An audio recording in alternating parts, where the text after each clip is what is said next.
আজকে সপ্তম শ্রেণীর বই থেকে বীজগণিতের প্রতিস্থাপন এবং সরল স্কেল ব্যবহার করে একটা সমাধান করব। 34 নম্বর অঙ্কটাতে a b আর c এর মান দেওয়া আছে। a মাইনাস b কত হবে তা বের করতে হবে।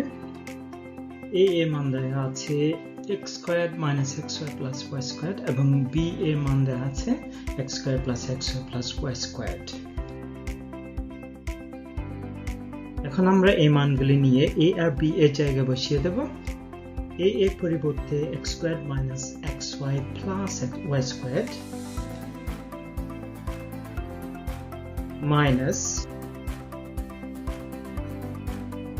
b এর পরিবর্তে x square plus xy plus y square বসিয়ে দিলাম।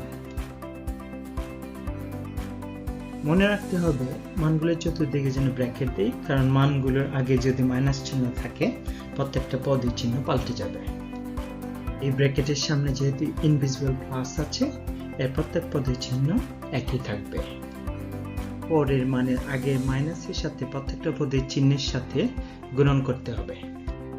তাই মাইনাস এবং x স্কয়ারের প্লাস মাইনাস হবে, মাইনাস গুণন xy এর প্লাস মাইনাস হবে, মাইনাস গুণন y স্কয়ার এর প্লাস এর মাইনাস হবে, তাই মাইনাস y স্কয়ার। এখন সরল করার সময় আমাদের যোগ বিয়োগ করতে হবে। একটা প্লাসের x স্কয়ার থেকে আর একটা x স্কয়ার মাইনাস করলে কিছুই থাকে না। একটা মাইনাসের xy আছে আর একটা xy মাইনাস করলে দুইটা মাইনাসের xy হয়। একটা প্লাসের y স্কয়ার থেকে আর একটা y স্কয়ার মাইনাস করলে কিছুই থাকবে না, তাই উত্তর -2xy।